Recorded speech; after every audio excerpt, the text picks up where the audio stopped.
प्रिय प्रभु यीशु मसीह के नाम से आपको सलाम। और आज का हमारा विषय है 4 लेसन्स फ्रॉम नोआज़ आर्क, मतलब नूह के जहाज से मिलने वाले 4 सबक या 4 सीख।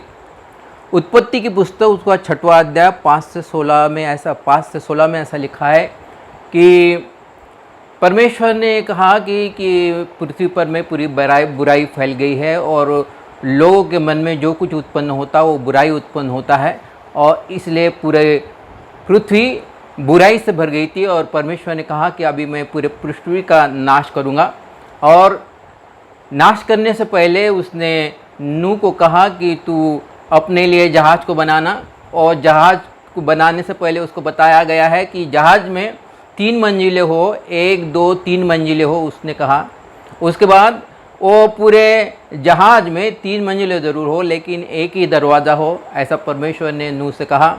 और वो जहाज़ में पहले मंजिल में भी खिड़कियाँ ना हो, दूसरे मंजिल में भी खिड़कियाँ ना हो, तीसरे मंजिल में भी खिड़कियाँ ना हो, लेकिन जो छत जो है, जो रूफ़ है, रूफ़ के नीचे दीवारों पे साइड पे खिड़कियाँ हो, ऐसा परमेश्वर ने कहा।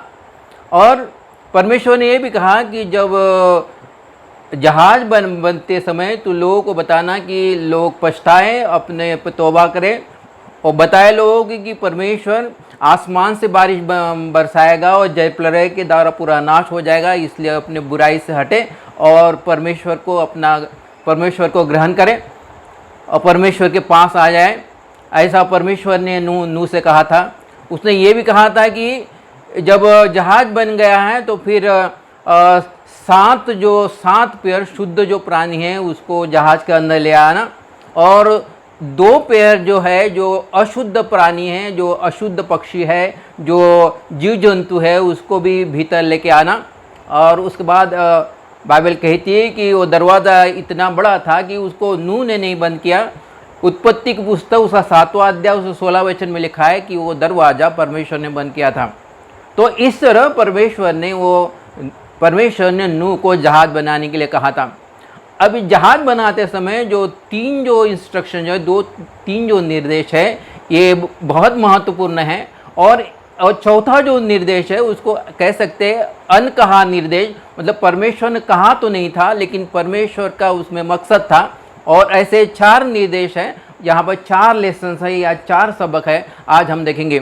सबसे पहली बात यहाँ पर लिखा है कि उत्पत्ति की पुस्तक उसका 6वां अध्याय 16 वचन में ऐसा लिखा है कि परमेश्वर ने नूह को कहा था कि वो पहली मंजिल, दूसरी मंजिल और तीसरी मंजिल का जहाज़ जो होगा उसमें सिर्फ एक ही दरवाज़ा बनाना। और ये जो जहाज़ जो है ये प्रभु यीशु मसीह को दर्शाता है, और ये दरवाज़ा भी है जो प्रभु यीशु मसीह को दर्शाता है, मतलब प्रभु यीशु मसीह दरवाज़ा है। यूहन्ना रचित सुसमाचार उसका 9वां अध्याय उसका 10वें वचन में 10वां अध्याय उसका 9वें वचन में लिखा है कि प्रभु यीशु मसीह ने कहा कि मैं द्वार हूँ, मेरे सिवा कोई भी परमेश्वर के पास नहीं जा सकता है।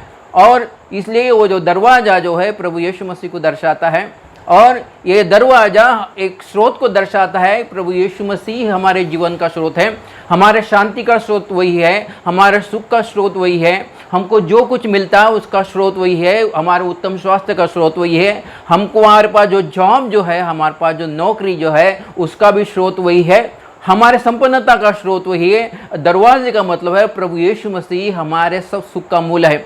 और ये प्रभु यीशु मसीह का जिक्र सिर्फ नए नियम में नहीं, लेकिन प्रभु यीशु मसीह का जिक्र पुराने नियम में भी कई बार किया है। जब आदम हवा ने पाप किया, आदम हवा ने जब उस फल को खाया जो उनको खाने के लिए नहीं कहा था, तो परमेश्वर ने उसके लिए चमड़े के वस्त्र पहनाए, ऐसा बाइबल कहती है। चमड़े के वस्त्र, परमेश्वर ने एक मेमने को काटा और मेमने के चमड़े के वस्त्र आदम और हवा को पहनाए गए। वो मेमना दरअसल प्रभु यीशु मसीह को दर्शाता है। पर उत्पत्ति की पुस्तक उसका 12वां अध्याय में परमेश्वर ने इब्राहिम से कहा था कि तू अपने देश को, अपने रिश्तेदारों को, अपने मित्र को छोड़ के ऐसे जगह चला जा जो देश में दूध और मधु की नदियाँ बहती है। और इब्राहिम जब वहाँ से गया तो बाइबल ये कहती कि वो बड़ा धनी हो गया है। और उसके बाद परमेश्वर ने इब्राहिम को कहा कि तू क्या कर, अपने बेटे को मोरिया पर्वत पे बर्म सैक्रिफाइस चढ़ाना। और वहाँ पर चढ़ने के बाद वहाँ पर लिखा है कि परमेश्वर ने एक रैम का इंतज़ाम किया, दरअसल वो भी प्रभु यीशु मसीह को दर्शाता है, वो प्रभु यीशु मसीह को दर्शाता है। बाद में बाइबल कहती है कि परमेश्वर ने मूसा से कहा था कि मूसा जब लाल समुंदर से जब इजरायली लोग बाहर चले गए तब लोगों को बड़े प्यास लगी, ऐसा बाइबल कहती है, और लोग मूसा से कुड़कुड़ाने लगे। वो कहने लगे मूसा तूने हमको मरुस्थल में क्यों लाया, यहाँ तो पीने के लिए भी पानी नहीं है। तब परमेश्वर ने मूसा से कहा था कि ये जो चट्टान है वो चट्टान को तू लाठी से मारना और वो चट्टान में से पानी गिरेगा। और वैसे ही मूसा ने किया, वो चट्टान पर जो उसने लाठी मारी तो चट्टान में से पानी गिरा और बाकी सब लोग पानी पीने लगे। वो चट्टान प्रभु यीशु मसीह को दर्शाता है। वो चट्टान दरअसल प्रभु यीशु मसीह को दर्शाता है, क्रूसिफाइड जीसस को दर्शाता है, क्योंकि उसके बाद ऐसा लिखा है कि फिर एक जगह पे इजरायली लोगों को प्यास लगी और वहाँ पर पानी की व्यवस्था नहीं थी। फिर इजरायली लोग बड़े कुड़कुड़ाने लगे और मूसा को कहने लगे, क्या तूने मिस्र से हमको इस जगह पर क्या हमको मरने के लिए लाया है, क्योंकि यहाँ पर पानी भी नहीं मिलता। तो परमेश्वर ने फिर मूसा से कहा कि अभी ये चट्टान से बात करना और तब वो पानी देगा। लेकिन हुआ ऐसा कि मूसा ने वो चट्टान से बात करने के बजाय वो चट्टान को लाठी मारी। दरअसल वो चट्टान भी प्रभु यीशु मसीह को ही दर्शाता है। वो चट्टान पुनरुत्थित रिजरेक्टेड क्राइस्ट को दर्शाता है, क्योंकि अभी प्रभु यीशु मसीह का पुनरुत्थान हो गया है, अभी लाठी मारने की ज़रूरत नहीं है, फिर से उसको सफरिंग्स के थ्रू जाने की आवश्यकता नहीं है। और इसलिए परमेश्वर ने मूसा को कहा था कि मैंने तुझे कहा था कि चट्टान से बात कर, लेकिन तूने लाठी मारी है और इसलिए जिस देश की मैंने तुझे प्रतिज्ञा की थी वो तू नहीं देख पाएगा।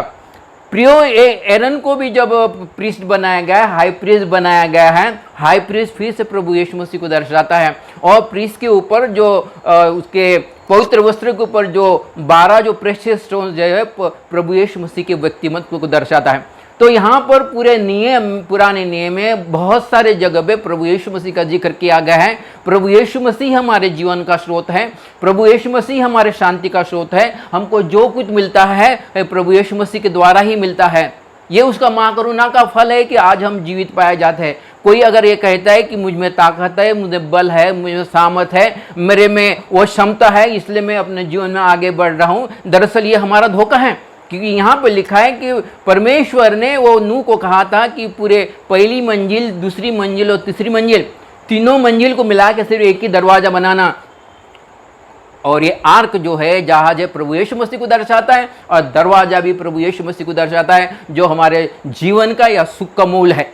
प्रियो, ये पहली बात, ये पहला लेसन यहाँ पर दिखाया गया है। अभी दूसरा, अब परमेश्वर ने कहा था कि अभी ये जो खिड़कियाँ जो है, ये खिड़कियाँ पहले मंजिल में नहीं बनाना, दूसरे मंजिल में नहीं बनाना, तीसरे मंजिल में भी नहीं बनाना। ये लिखा है उत्पत्ति की पुस्तक उसका 6वां अध्याय 16 वचन। उसने कहा है कि जो छत के नीचे दीवारों पे ऊपर के तरफ चारों तरफ खिड़कियाँ बनाना।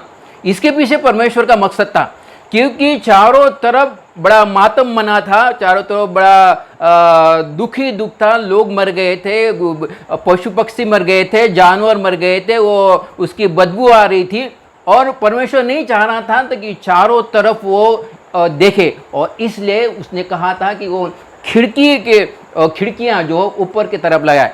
परमेश्वर का ये मकसद था कि हम परिस्थितियों को ना देखें, क्योंकि अगर खिड़कियाँ पहले मंजिल में होती थी, दूसरे मंजिल में होती थी, तो फिर नूह झांक के उस खिड़कियों में से देखता था और उस पर पूरा नज़ारा, बड़ा मातम भरा नज़ारा नज़र आता था। उसकी वजह से हो सकता था वो दुखित हो सकता था, परेशान हो सकता था, चिंतित हो सकता था, और हो सकता बड़ा दुखित हो सकता था। वो देखकर हो सकता था कि उसका हृदय भी कड़वा हो जाता।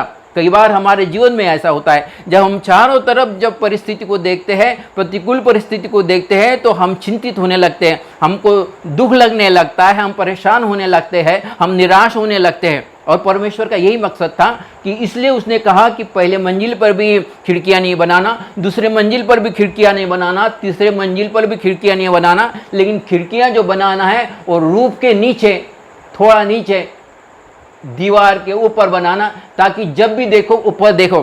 परमेश्वर ये चाहता है कि हम जब भी देखें प्रभु यीशु मसीह की तरफ देखें, क्योंकि जिसने भी प्रभु यीशु मसीह की तरफ देखा है उन्होंने ज्योति पाई और वो कभी लज्जित और फज्जित नहीं हुए। दाऊद भी कहता है कि मैं अपनी निगाहें पर्वतों के लगाऊंगा, मेरे सहायता कहाँ से मिलती है? मेरी सहायता सियोन की ओर से आती है। सियोन का रखवाला कभी नहीं ऊँगता, कभी नहीं सोता। वो मेरा गढ़, मेरा चट्टान, वो मेरा छिपने का स्थान है। वो चट्टान के मधु से भी मीठा ऐसा परमेश्वर है, और जिसने भी उसके तरफ देखा है उसने ज्योति पाई है, वो कभी लज्जित और फज्जित नहीं हुआ। उसको परमेश्वर ने उसके आंखों को आंसुओं से और पाँव को ठोकर खाने से बचाया है, जिसने भी प्रभु यीशु मसीह की तरफ देखा। और इब्रानी की पत्री उसका 2 अध्याय उसके पहले वचन में भी ऐसा लिखा है।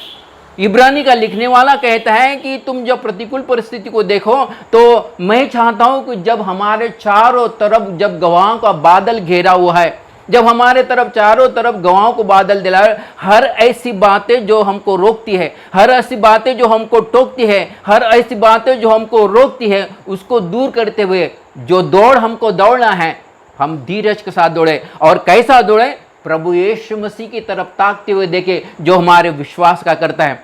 इब्रानी का लिखने वाला कहता है कि हम प्रभु यीशु मसीह की ताकते हुए अपने आगे आगे अपने दौड़ को पूरा करें, क्योंकि जिसने भी प्रभु यीशु मसीह की तरफ देखा है वो कभी लज्जित और फज्जित नहीं हुए। और यही परमेश्वर का मकसद था। वो जो खिड़कियां जो थी ऊपर की तरफ लगाई थी, ताकि नूह जब भी देखे ऊपर की तरफ देखे, और ऊपर की तरफ क्या है तो सिर्फ पूरा आसमान खुला और परमेश्वर की तरफ नजर उसकी जाती थी। ये दरअसल प्रियो उसका परमेश्वर का दूसरा मकसद था।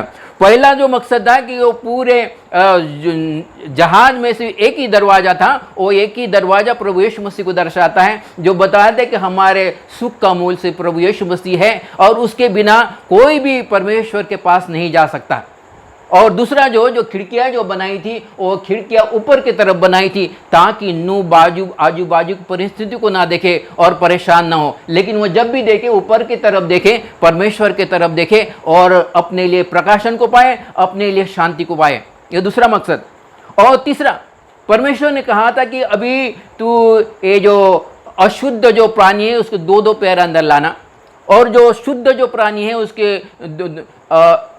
अशुद्ध जो प्राणी है उसके 2-2 पैर लाना, और शुद्ध जो प्राणी जो है उसके 7-7 पैर लाना, मतलब पक्षी भी लाना, जीव जंतु भी लाना।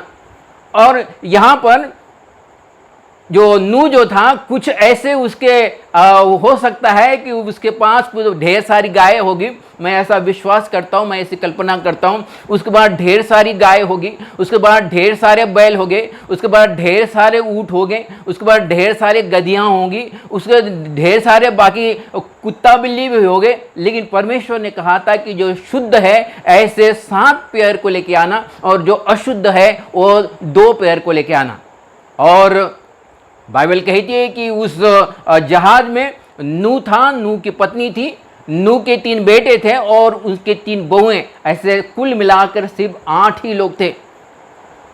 और यहाँ पर नूह के जहाज में नूह के वाइफ के रिश्तेदार नहीं थे, उसके जो बहुएं थे उसके रिश्तेदार नहीं थे, और सिर्फ 8 ही लोग उसमें थे। और वो गाय बैल नहीं थे जो नूह जहाज में ले जाना चाह रहा था। वो बैल भी नहीं थे, वो ऊँट भी नहीं थे, वो गधिया भी नहीं थी, वो कैमल भी नहीं थे, जो नूह भीतर लाना चाह रहा था, क्योंकि परमेश्वर ने रिस्ट्रिक्शन दिया था कि जो शुद्ध प्राणी है वो उसके 7 पैर को लेके आना, और जो अशुद्ध प्राणी जो है उसके 2-2 पैर को लेके आना। तो प्रियो, परमेश्वर नूह को ये बताना चाह रहा था कि जो उसके पास है वो ज़्यादा महत्वपूर्ण है, क्योंकि जो उसके पास है वो सुरक्षित है और वो बहुत महत्वपूर्ण है। कई बार ऐसा होता है कि जो हमारे पास नहीं होता है उसी को लेकर हम परेशान हो जाते। हमारे पास घर नहीं है इसलिए हम परेशान हो जाते, हमारे पास फ्रिज नहीं है हम परेशान हो जाते, मतलब जो हमारे पास नहीं है उसी को लेकर हम परेशान हो जाते। एक बार मैं एक महिला के घर में गया था, उसके यहाँ प्रार्थना के लिए गया था। उस महिला ने एक सुंदर सा घर बनाया था, एक ही कमरे का बनाया था, एक ड्राइंग हॉल था, उसी में उसने किचन भी बनाई थी, और उसी में उसने बाथरूम भी बनाई थी। तो मैंने वो बहन को कहा कि बहन आपने कितना सुंदर घर बनाया, लेकिन वो बड़े चिंता होकर कहने लगी, पास्टर साहब लेकिन हमारे घर में फ्रिज तो नहीं है।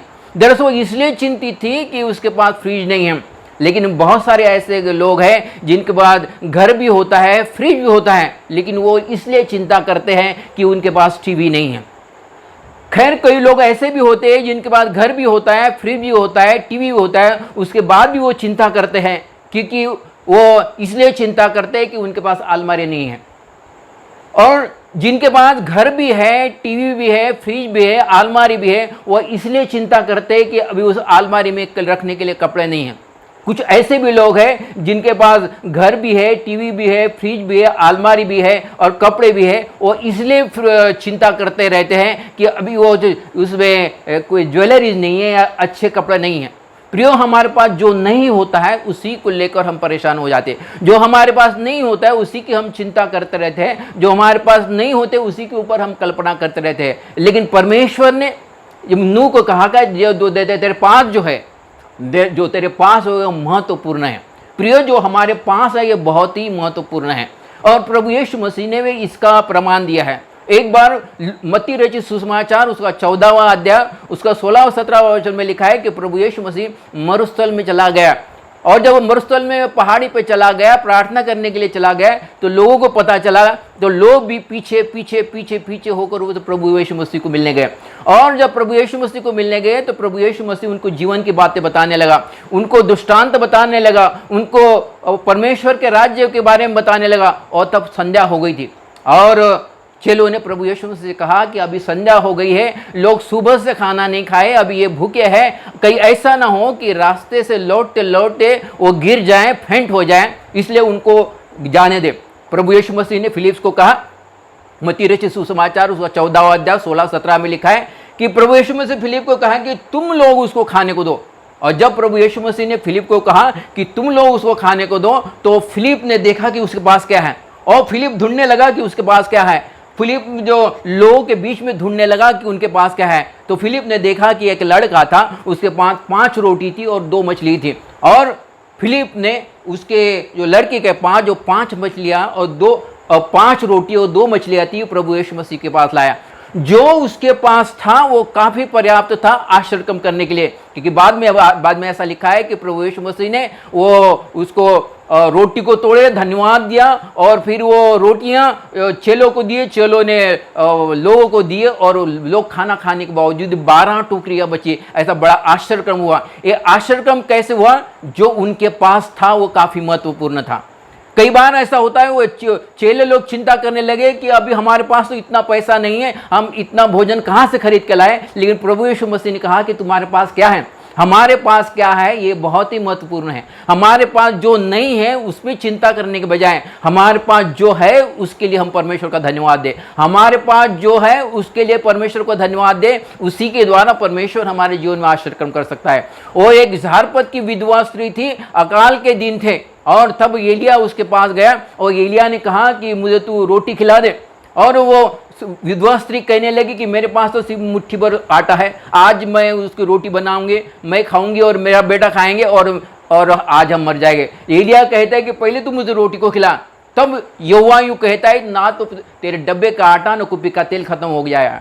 यहाँ पर लिखा है कि ये जो स्त्री ने उसके पास जो था वो एलिया के हाथ में दिया और उसके द्वारा बड़ा आश्चर्यक्रम हुआ। 3.5 साल तक ना तो उसके डब्बे का आटा न कुप्पी का तेल खत्म हुआ। प्रियो, यहाँ पर ये तीसरी बात यह है कि हमारे पास क्या है, ये बहुत ही महत्वपूर्ण है। और नूह के भीतर जो 8 लोग थे और जो भी जानवर, ऐसे जानवर जो चाह रहा था भीतर लाने के लिए, लेकिन वो भीतर नहीं ला सका क्योंकि परमेश्वर ने उस पर रिस्ट्रिक्शन लाया था कि इतनी ही पेयर्स को भीतर लाना है, इतनी पेयर्स को भीतर लाना है। प्रियो, हमारे पास जो है ये बहुत ही महत्वपूर्ण है। हमारे पास जो नहीं है वो उसका इतना महत्वपूर्ण नहीं है। इसलिए हम जो हमारे पास है उस पर तरह हम ध्यान दें और परमेश्वर का धन्यवाद दें। दरअसल ये तीसरी बात है, ये तीसरा लेसन है। अभी चौथी बात, परमेश्वर ने ये नूह से ये बात नहीं कही थी, लेकिन ये अनकही जो बात है, अनकही इंस्ट्रक्शन है। क्योंकि यहाँ पर लिखा है कि जो मगरमच्छ पानी में रहने वाला है, जो टॉर्टॉइस, जो कछुए जो पानी में रहने वाले, मछलियाँ जो पानी में रहने वाले हैं, ये मछलियाँ और जितने भी जो क्रिएचर्स पानी में रहने वाले, उन पर ये जल प्रलय का कोई भी असर नहीं हुआ। ये पानी में जो भी प्राणी, पानी में जो भी प्राणी रहते थे उन पर जल प्रलय का कुछ भी असर नहीं हुआ। उनके ऊपर प्रलय का कुछ भी असर नहीं हुआ। उनके ऊपर प्रतिकूल परिस्थिति का कुछ भी असर नहीं हुआ। कारण यह था कि वो पानी में थे। पानी दरअसल परमेश्वर के वचन को दर्शाता है। जो परमेश्वर के वचन में डूबा रहता है, परमेश्वर के वचन के अनुसार करने का प्रयास करता है, जो पवित्र आत्मा की मदद लेता है, क्योंकि पवित्र आत्मा की मदद के बिना हम परमेश्वर के वचन पे उसके अनुसार करने का प्रयास नहीं कर सकते हैं। तो ये जो परमेश्वर के वचन के अनुसार प्रयास करने का प्रयास करते हैं, उनके ऊपर जल प्रलय का कोई भी असर नहीं होगा, उसके ऊपर प्रतिकूल परिस्थिति का कोई असर नहीं होगा, उनके ऊपर पैंडेमिक का कोई असर नहीं होगा, उनके ऊपर अकाल का कोई असर नहीं होगा, क्योंकि जो पानी में थे उसके ऊपर कोई भी असर नहीं हुआ। ये दरअसल चौथा लेसन है। और प्रभु यीशु मसीह ने मत्ती रचित सुसमाचार उसका 7वां अध्याय उसको 24-25 में लिखा है कि जो प्रभु यीशु मसीह कहता है कि जो मेरे वचन को सुनता है और उसके अनुसार करता है, वो उस बुद्धिमान व्यक्ति के समान है जिसने अपना घर चट्टान पे बांधा है। आंधी और तूफान आए, बाढ़ आई, वो आंधी और तूफान वो घर के ऊपर टकराया, बाढ़ वो घर के ऊपर टकराया, लेकिन वो घर को हानि नहीं हुई। प्रभु यीशु मसीह ने ये नहीं कहा कि आंधी और तूफान नहीं आएगी। प्रभु यीशु मसीह ने ये नहीं कहा कि बाढ़ नहीं आएंगी। प्रभु यीशु मसीह ने कहा कि आंधी तूफान भी आ जाएगा, ये फ्लड भी आ जाएगा, बाढ़ भी आ जाएगी, लेकिन जो घर चट्टान पे बना है उस पर कोई भी हानि नहीं होगी। प्रियो, दूसरा तीमुथियुस उसका 3रा अध्याय उसको 15 वचन में लिखा है कि परमेश्वर का वचन हमको बुद्धिमान बना देता है। जो हमेशा परमेश्वर के वचन में डूबा रहता है वो बुद्धिमान व्यक्ति होता है, और यह बुद्धिमान व्यक्ति के ऊपर कोई भी प्रतिकूल परिस्थिति के कुछ भी असर नहीं होता। यहाँ पर नूह के जहाज से मिलने वाले 4 सबक यहाँ पर दिया है। फिर से मैं आपके लिए दोहराता हूँ, ये 4 सबक क्या है। पहली बात है, पूरे जहाज में सिर्फ एक ही दरवाजा था। ये जहाज प्रभु यीशु मसीह को दर्शाता है और दरवाजा भी प्रभु यीशु मसीह को दर्शाता है। प्रभु यीशु मसीह हमारे जीवन का सुख का मूल है। हमको जो कुछ मिलता है प्रभु यीशु मसीह के द्वारा मिलता है। अगर हम कहते हैं कि मेरे क्षमता की वजह से मिला है, मेरे बल की वजह से मिला है, मेरे हुनर की वजह से मिला है, तो यह हमारा धोखा है, क्योंकि प्रभु यीशु मसीह दरवाजा है, उसके बिना कोई भी परमेश्वर के पास नहीं जा सकता है। प्रभु यीशु मसीह हमारे सुख का मूल है। ये पहला सबक है। दूसरा जो है कि वहाँ पर जो विंडो जो दी है, जो ऊपर के तरफ लगाई थी, परमेश्वर चाह रहा था कि हम हमेशा अपनी निगाहें पर्वतों के लगाए, हम हमेशा परमेश्वर की तरफ देखें, हम हमेशा परिस्थिति की ओर ना देखें। क्योंकि जब हम जब परिस्थिति की ओर देखते हैं तो हो सकता है कि हमारा मन दुखित हो सकता है हम परेशान हो सकता है हम चिंतित हो सकता है हमको दुख लगे, और दुख के कारण हो सकता है कि हमारा मन कड़वा हो जाए, कठोर हो जाए। इसलिए परमेश्वर चाहता है कि हम हमेशा अपनी नज़र पर्वतों की ओर लगाए। और तीसरी बात, वो जो जहाज के अंदर ऐसी जो चीज थे, 8 ही लोग थे, और उसमें जो लोग नूह चाह रहा था, जो पक्षी या जो जानवर नूह चाह रहा था वो नहीं थे, लेकिन उतने ही लोग वहाँ पर थे जितने परमेश्वर ने नूह से कहा था। तो परमेश्वर यहाँ पर कह रहा है तो जो हमारे पास है वो बहुत महत्वपूर्ण है। हम उस बात की चिंता ना करें जो हमारे पास नहीं है, उससे चिंता करने के बजाय जो हमारे पास है वो हमारे लिए एक आश्रय का जरिया बनता है, और वो उसके द्वारा हम परमेश्वर को धन्यवाद दें। ये तीसरी बात है। और चौथी बात, जो